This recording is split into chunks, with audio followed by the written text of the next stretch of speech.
Merci Pierre-Michel. Bonjour à tous. Alors je vous préviens, je vais avoir beaucoup de choses à dire, mais je pense que je vais essayer de les dire assez rapidement, de manière à ce qu'on revienne sur ce qui vous intéressera le plus. J'essaierai de ménager suffisamment de temps dans la discussion pour revenir sur ce qui vous semble le plus intéressant, vu que je suis en fin de thèse et que j'ai beaucoup de choses à dire dessus. Donc, le 10 mai 1950, Harry Truman a mis un terme à un long feuilleton législatif en annonçant la signature du National Science Foundation Act. Par cette législation, le président des États-Unis a ratifié la création du premier organisme gouvernemental de ce pays en charge de, je cite, la promotion du progrès scientifique, et insistera lors de son discours sur l'importance capitale de cette nouvelle agence qui, je cite, augmentera les connaissances dans toutes les branches de la science. Pourtant, il faudra attendre 7 ans pour que les sciences sociales soient officiellement intégrées à part entière dans cette agence. La remise en question de la pertinence d'une telle intégration ayant jalonné l'histoire de la NSF depuis les premiers débats sur sa création aux alentours de 1945 jusqu'à aujourd'hui. Le 7 février 2005, soit 55 ans plus tard, a été créée en France une nouvelle agence de financement sur projet, explicitement inspirée par le modèle de la NSF, l'Agence nationale de la recherche. Or, comme le relate le premier directeur du département de SHS de cette agence, la décision de la création d'un tel département SHS n'est pas allée de soi. Si les raisons pour lesquelles les sciences humaines et sociales n'ont pas été immédiatement prises en compte dans le cas français ne me sont pas connues, le cas états-unien a de son côté été largement documenté. Les citations suivantes mettent en évidence 3 types d'arguments qui illustrent la pluralité des réticences à l'égard de l'intégration des sciences sociales lors des débuts de la National Science Foundation. Donc la première citation dit « On est là pour financer de la science pure, la découverte de la vérité. Cela n'a rien à voir avec la théorie de la vie, cela n'a rien à voir avec l'histoire, cela n'a rien à voir avec le droit, et cela n'a rien à voir avec la sociologie. » On peut parler ici donc d'une mobilisation du caractère impur des sciences sociales comme dénégation de sa légitimité à intégrer une instance de financement de la recherche. La deuxième citation dit « L'Américain moyen ne veut pas qu'un expert farfouille dans sa vie et ses affaires personnelles et qu'il décide pour lui comment il devrait vivre.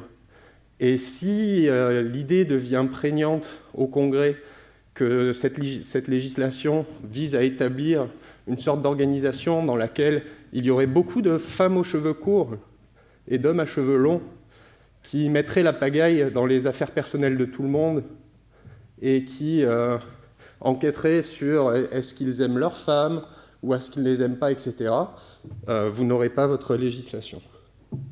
Donc là, on a un deuxième type d'argumentaire autour du caractère à la fois intrusif et subversif des sciences sociales dans la vie des gens.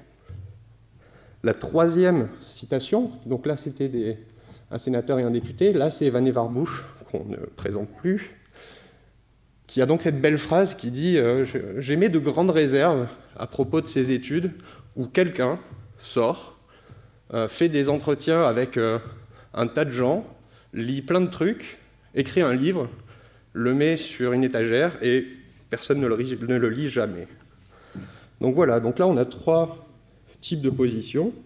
La troisième relevant plutôt de l'absence de rigueur méthodologique et d'utilité scientifique des sciences sociales. Ça, ce sont un peu 3 familles d'arguments qu'on a pu retrouver dans le cas de la NSF. Alors j'ai cherché à ébaucher par cette courte entrée en matière le phénomène suivant.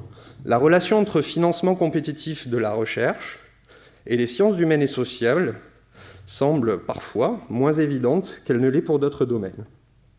Partant de ce constat, mes travaux m'ont poussé à traiter 2 questions de recherche ici. La première, c'est quelles sont les spécificités des sciences humaines et sociales vis-à-vis des autres sciences dans le cas de la France contemporaine.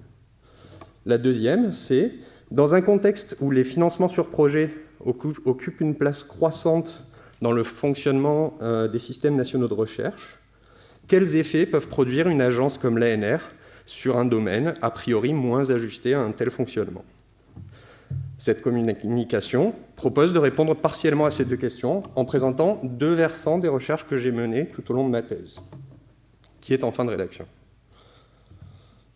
Donc la première partie de cet exposé va traiter autour de la question des sciences humaines et sociales. Quelles spécificités? Donc l'idée, ça va être de fournir une objectivation de la position relative de ces disciplines dans l'enseignement supérieur français contemporain.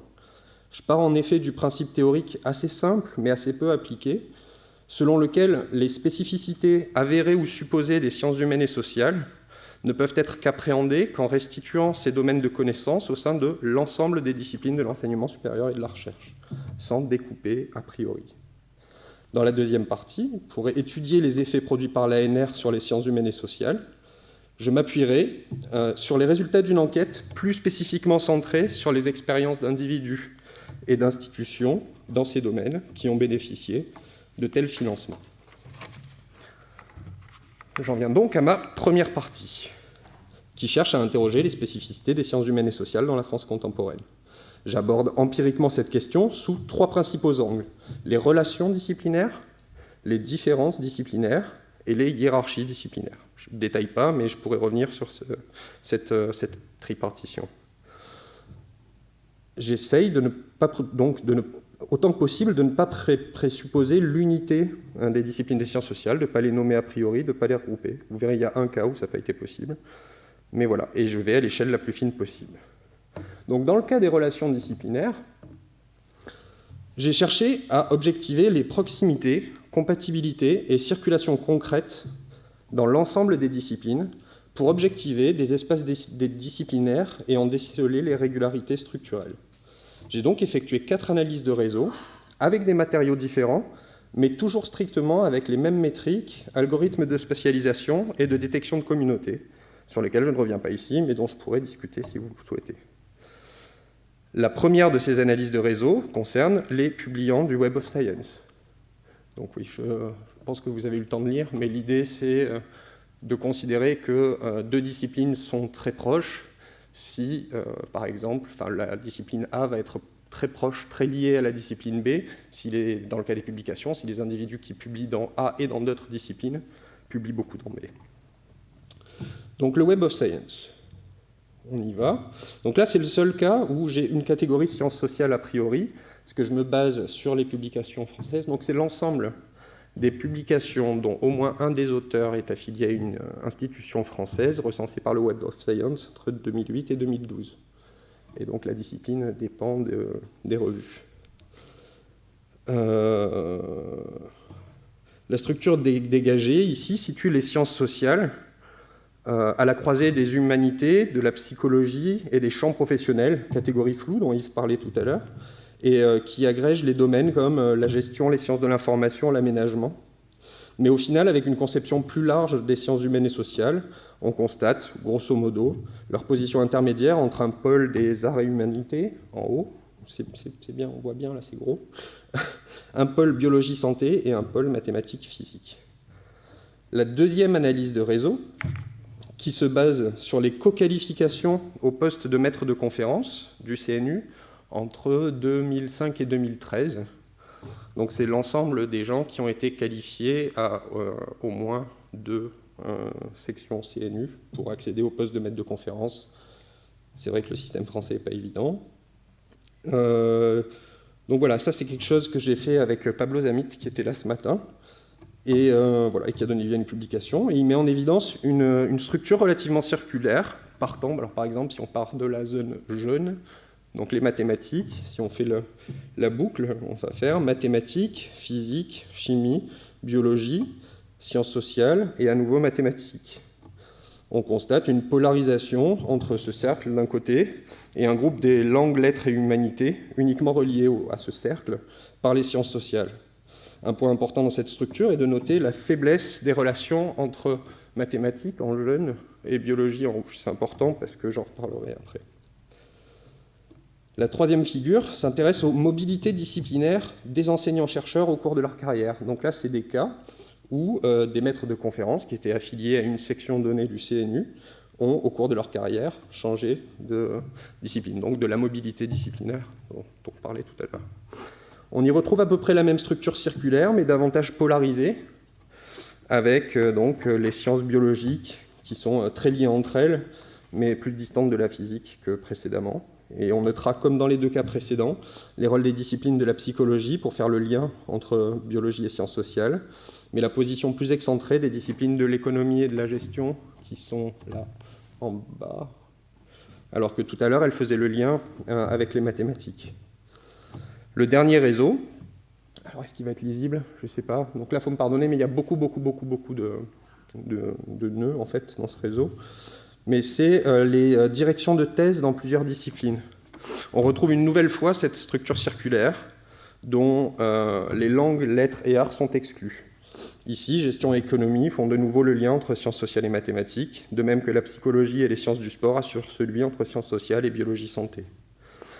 Au final, donc, dans une approche des pratiques interdisciplinaires, les sciences sociales semblent assez stables, convergentes pour la plupart de ces disciplines, avec quelques mouvements, j'y reviendrai, mais quoi qu'il en soit, on retrouve, malgré des matériaux différents, une structure, là, que j'ai résumée en bas, où les sciences sociales sont donc à la croisée des mathématiques, de la biologie, des sciences humaines, et on retrouve donc ce cercle des sciences qui a fait l'objet de beaucoup de publications en scientométrie, mais qui s'applique donc parfaitement au cas français contemporain. Alors, je passe à la deuxième sous-partie, les différences disciplinaires. Là, ça va aller beaucoup plus vite, mais on pourra en discuter. Donc ça, c'est sur la base d'un matériau qu'on a obtenu dans le groupe de recherche de l'équipe dirigée par Pierre-Michel Menger sur les carrières des enseignants-chercheurs. Mais je vais simplement prendre, j'ai beaucoup coupé, je vais simplement prendre un graphique qui est en abscisse l'âge moyen d'entrée au poste de maître de conférence, en ordonnée l'âge moyen au poste d'entrée de professeur des universités. Chaque point est une discipline, et donc la taille des disciplines correspond aux effectifs, et la couleur, c'est l'affiliation facultaire. Comme vous le savez, en France, il y a une tripartition, enfin hors médecine, parce qu'on n'a pas les données sur la médecine dans ce cas-là, entre les disciplines de la faculté de lettres, lettres et sciences humaines, sciences, et économie, droit, gestion, sciences politiques. Mais alors ce qui est intéressant de voir, c'est comment on sent qu'il y a quand même un effet facultaire autour des rythmes des carrières des individus, ce qui est un peu embêtant pour les sciences sociales, dans la mesure où elles ne sont pas dans une seule faculté, en fait. Elles se partagent entre le vert et le rouge. On peut penser que la science politique, l'économie, la gestion, semblent donc avoir des modes de régulation de carrière divergents de ceux des autres disciplines de sciences humaines et sociales, alors qu'on voit quand même que dans le cas des sciences, il y a une certaine concentration, c'est plus modal, et voilà. Et ça se passe avant aussi, parce que évidemment, les carrières littéraires sont plus tardives.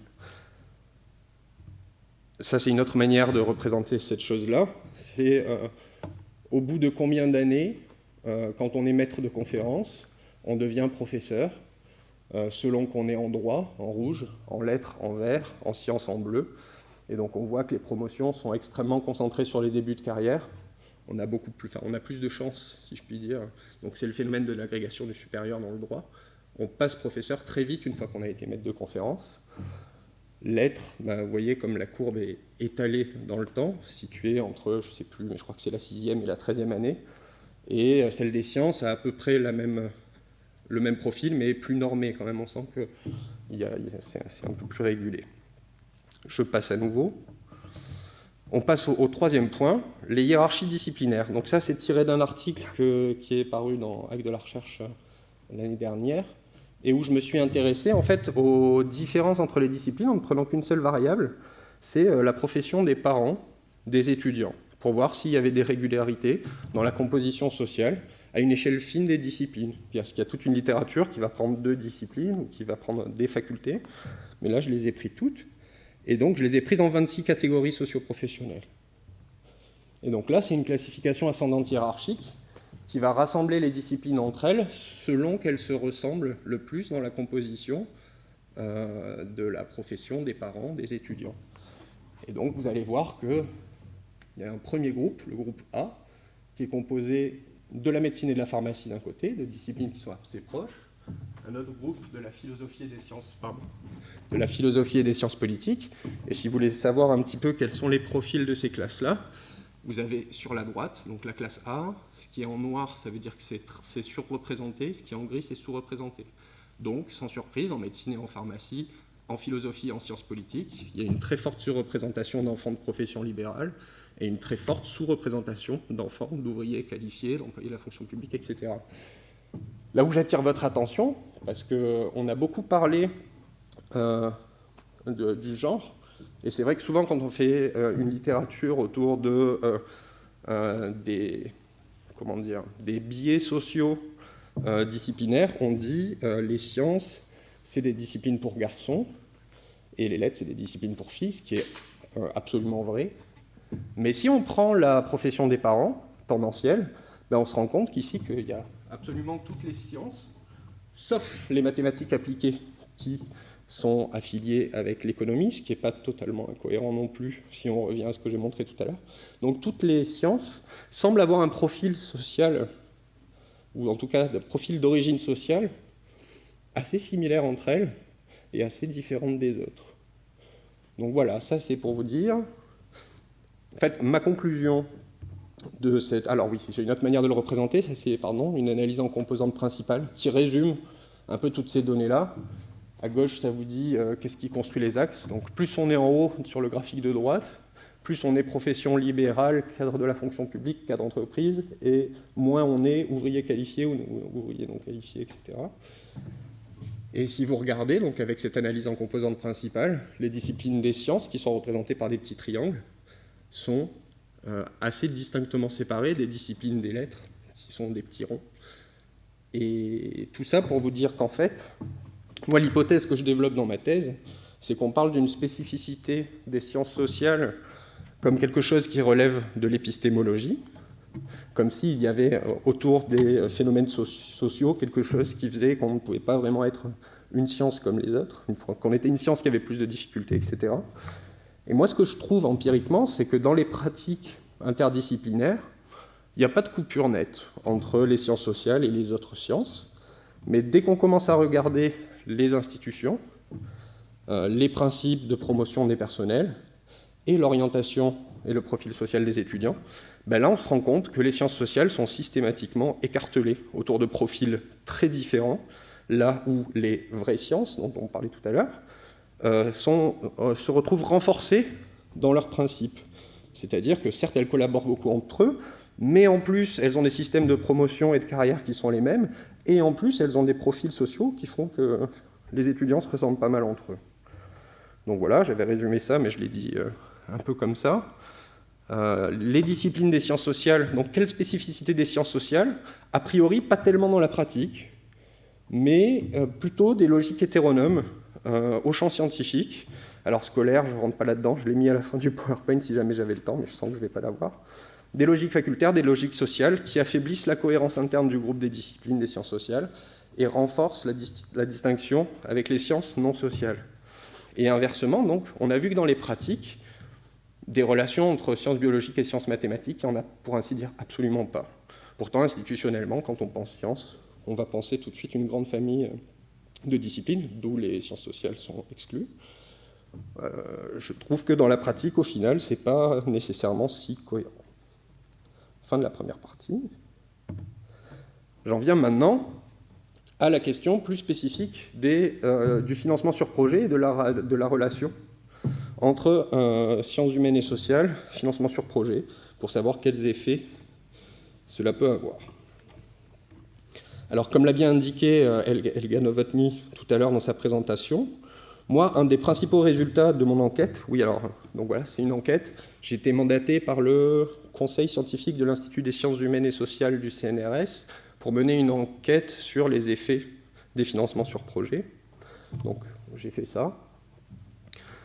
Et donc l'un des principaux résultats de mon enquête, donc, qui semble converger aussi avec l'expérience ERC, c'est que plutôt que de rebattre les cartes des hiérarchies entre individus, laboratoires et établissements, comme c'est souvent présenté à la fois positivement ou négativement, c'est-à-dire les détracteurs des financements sur projet vont dire cette agence va tout détruire, et les promoteurs vont dire mais non, au contraire, ça va lutter contre des injustices.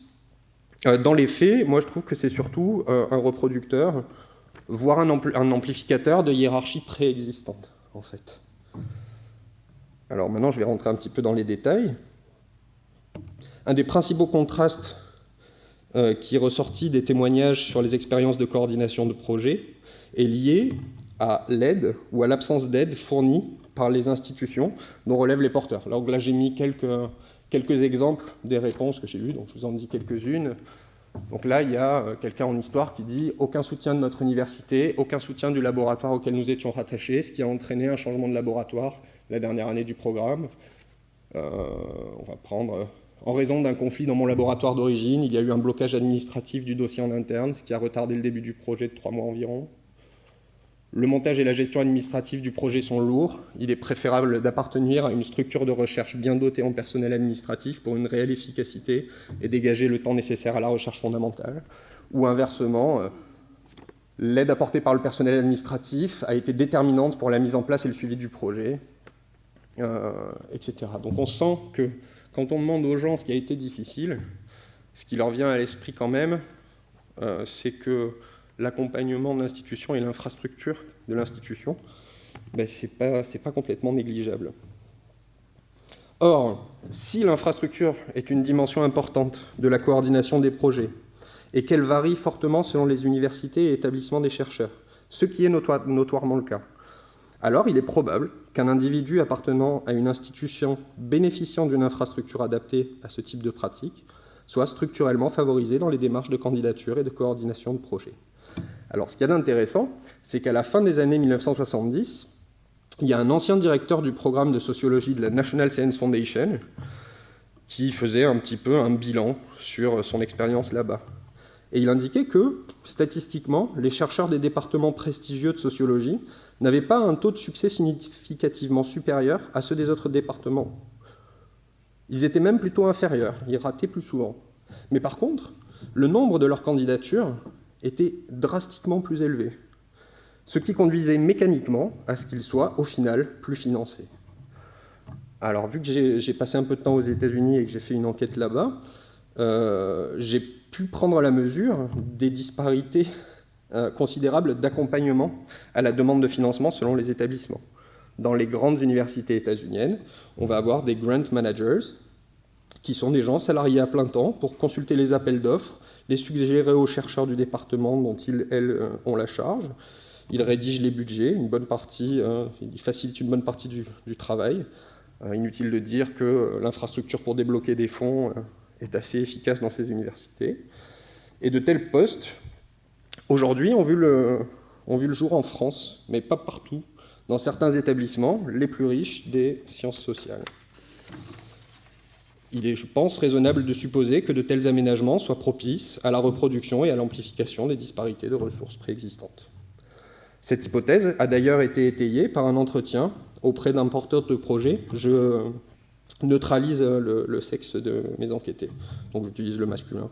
Donc un porteur de projet ayant pris part, par le biais de ses nombreuses fonctions en lien avec l'administration de l'ESR, aux transformations dont l'ANR est l'une des manifestations. Et il m'a expliqué ainsi que l'une des fonctions de l'ANR a été d'officialiser des hiérarchies qui jusqu'à présent étaient implicites entre les établissements et qu'il serait souhaitable, je cite, de créer une stratification dans notre système d'enseignement supérieur et de recherche. Et là, bon, pour conforter ces dires, je vous donne un petit extrait d'entretien de Jacqueline Lecourtier, ancienne directrice de l'ANR, qui déclarait donc, on lui avait dit, des critiques affirment que les bons laboratoires ont désormais trop d'argent grâce à l'ANR, ce à quoi elle a répondu, tant mieux. Toute ma carrière, j'ai vu les bons et les mauvais recevoir les mêmes sommes. Si les bons laboratoires ont trop d'argent, qu'ils arrêtent de concourir, leur réussite n'est pas étonnante. Ils savaient qu'ils étaient compétitifs et se sont rués sur nos appels d'offres. Donc cette conception, qu'on pourrait qualifier de darwinisme social appliqué aux sciences sociales, me pousse à émettre l'hypothèse selon laquelle la principale incidence de l'accroissement du poids relatif des financements compétitifs sur projet est de reproduire et d'amplifier des hiérarchies déjà existantes par le biais d'une concentration des ressources pour la recherche entre disciplines, établissements, unités de recherche, équipes et individus, sur la base de pratiques disposant d'une forme de légitimité scientifique. Donc ça, j'y reviendrai. Alors, je vous propose un long exemple, mais que je trouve intéressant, qui est le cas d'une mauvaise expérience de l'ANR. Donc là, c'est un individu qui me dit c'est dur, parce qu'en fait, on n'a pas de compétences pour gérer ça. On n'a pas d'ingénieur d'études à qui on peut déléguer la gestion des programmes, et le dispositif ANR exige que ce soit les responsables du programme qui pilotent. Du coup, on se retrouve à diriger une espèce de petite PME pendant 3 ans. Le budget, le personnel, les tâches, la logistique, etc. Et en même temps, évidemment, il faut produire. Donc je saute. J'avais candidaté avec une collègue, mais qui en fait a pris sa retraite et s'est retrouvée embarquée dans un autre projet. Donc je me suis retrouvé un peu seul pour gérer l'ensemble d'un programme. Et donc, à la première évaluation, j'ai présenté les premiers résultats, et puis il y a eu une deuxième rencontre orale, très peu de temps après la fin du contrat. J'ai donc rendu le rapport final, et le retour était extrêmement négatif, parce qu'on m'a reproché de ne pas avoir impliqué suffisamment d'universitaires. Mais l'implication des universités est relativement difficile, surtout sur un projet comme celui-là. Et pendant ce temps, j'enseigne, parce que dans notre université, on veut bien qu'on ait des contrats ANR, mais on n'a pas de décharge d'enseignement. Donc ça, c'est aussi quelque chose de très très lourd, donc pas de décharge d'enseignement. Ici, on voit bien que se sont accumulés de nombreux freins au projet. Faible possibilité de mobiliser un réseau de chercheurs, faible influence sur les quelques partenaires disponibles, absence de soutien de l'établissement, charge d'enseignement, délégitimation du travail accompli. Tout se passe donc comme si l'ANR constituait une forme de rappel à l'ordre, attribuant une lourde sanction au nom du monde de la recherche qui, selon ses critères implicites, jugerait que cet individu n'aurait pas dû porter un tel projet. Alors on peut imaginer la violence d'une telle expérience, et elle est clairement liée à une série de hiérarchies dont le détail donnerait trop d'indications sur l'enquêté, mais qui sont avérées.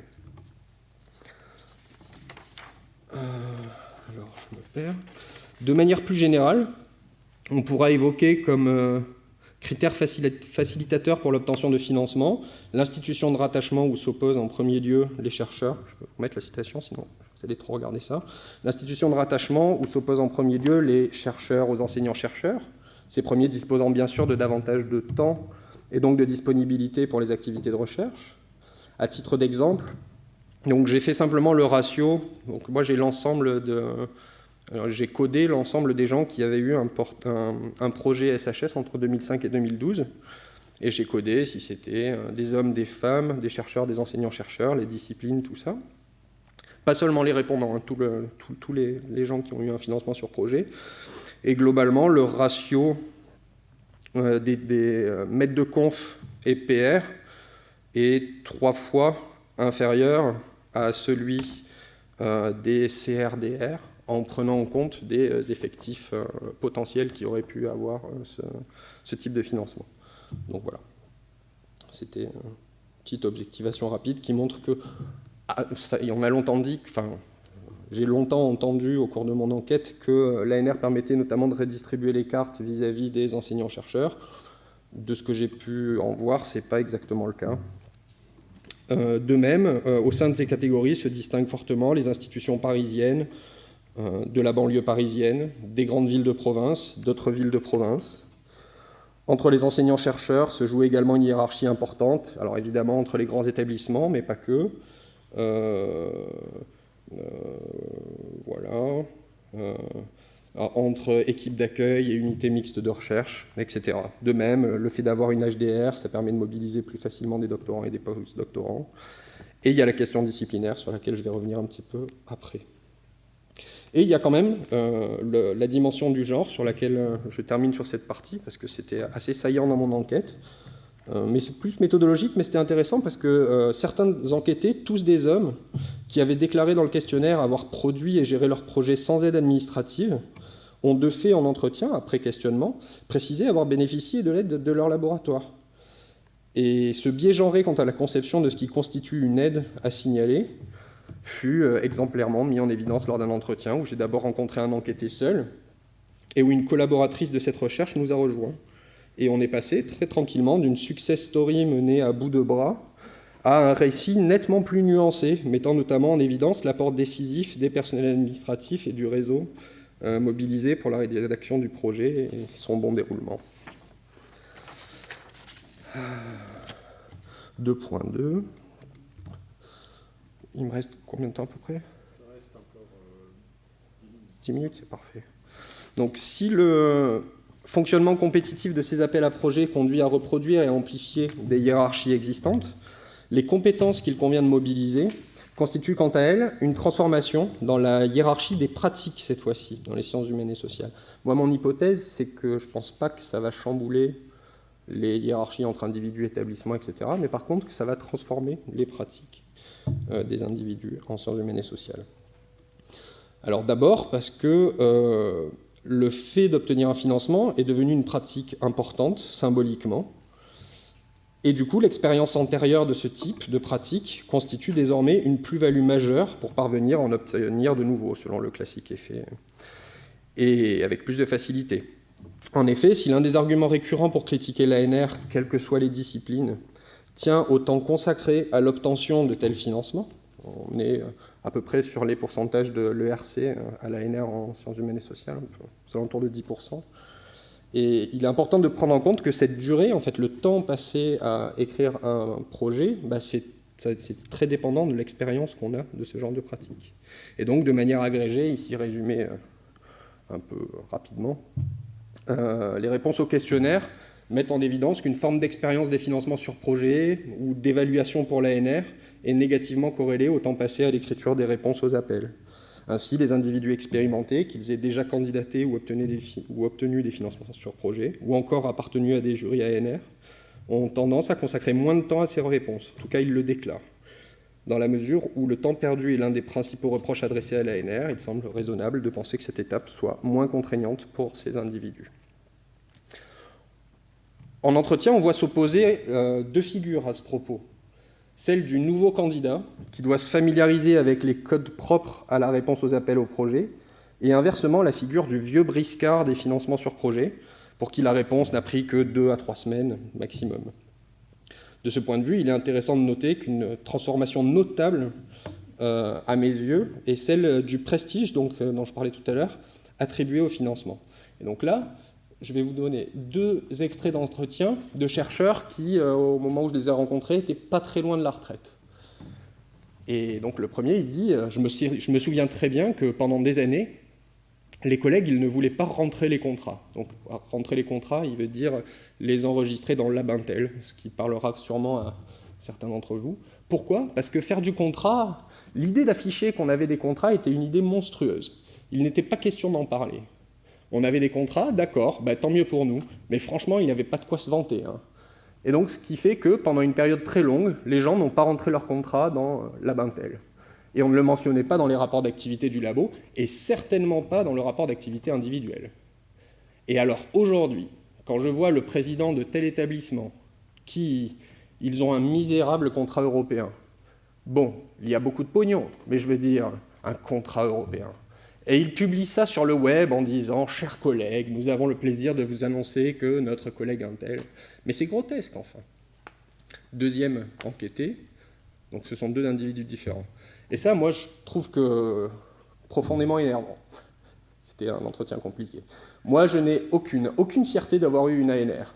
Je suis content parce que j'ai pu faire de la recherche. Je suis content du livre qu'on a sorti. Bon, on peut le dire, ça arrive d'être content. Là, je suis content. Je suis très content du site, je pense qu'il y a une vraie réflexion qu'on a faite. Après, aux autres de me dire si c'est vrai ou pas. Mais d'avoir une ANR, non. Alors là, je lui dis, mais pourtant, vous sentez bien que ça peut se...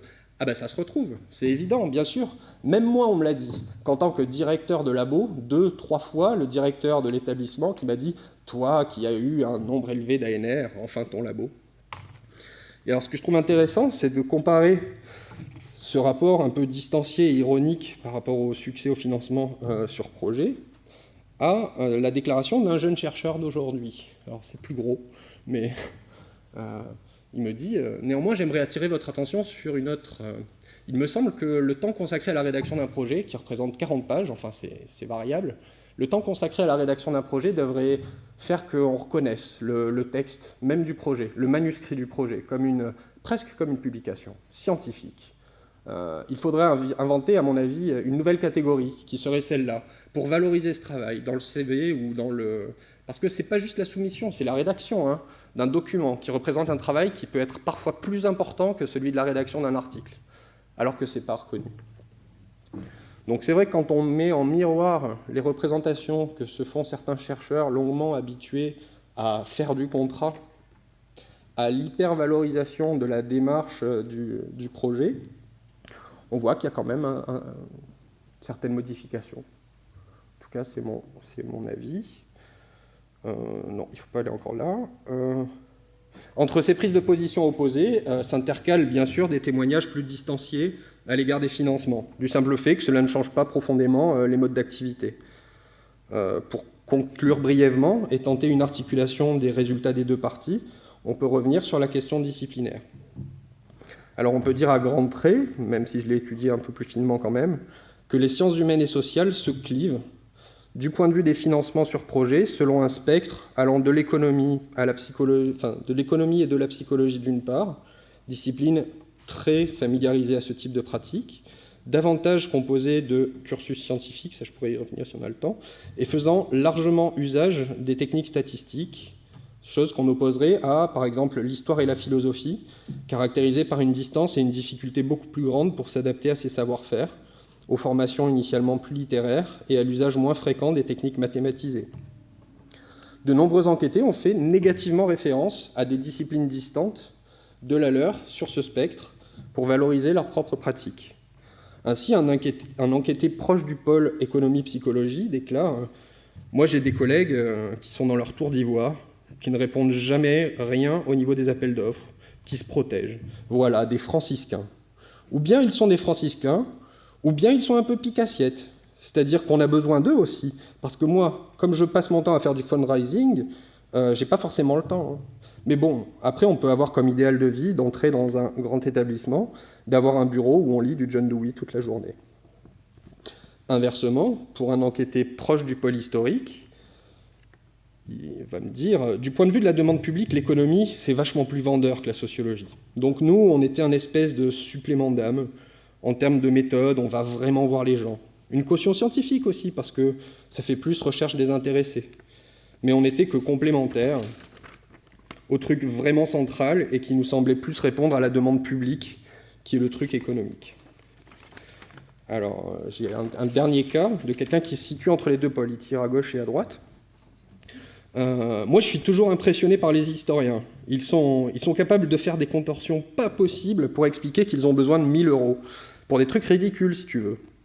Puis un peu plus loin, il dit, par exemple, les économistes, ils sont capables de récupérer des montagnes d'argent pour rien faire, parce qu'ils font que des modèles, donc ils ont besoin de rien en réalité. 3 fois rien.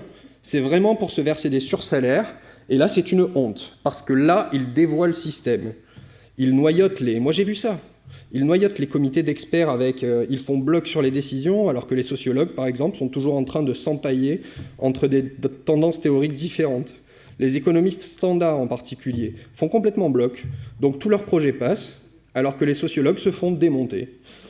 Déjà, ils font moins de projets, et en plus, le peu qu'ils font, l'expert sociologue du labo d'à côté va dire « c'est une connerie ». Donc voilà. Sans rentrer davantage dans les exemples, très nombreux, ça, on aime bien parler de ces choses-là. Il ressort de cette polarité une opposition qui me semble assez claire entre deux systèmes de valeurs qu'on peut décrire sur la base de critiques qui leur sont portées, en fait. On a d'un côté des chercheurs qui sont caractérisés comme une élite privilégiée, individualiste, égoïste, ne mettant pas la main à la pâte dans le laboratoire, mais bénéficiant des financements des autres, donneurs de leçons, porteurs de grands principes, mais ne se les appliquant pas à eux-mêmes.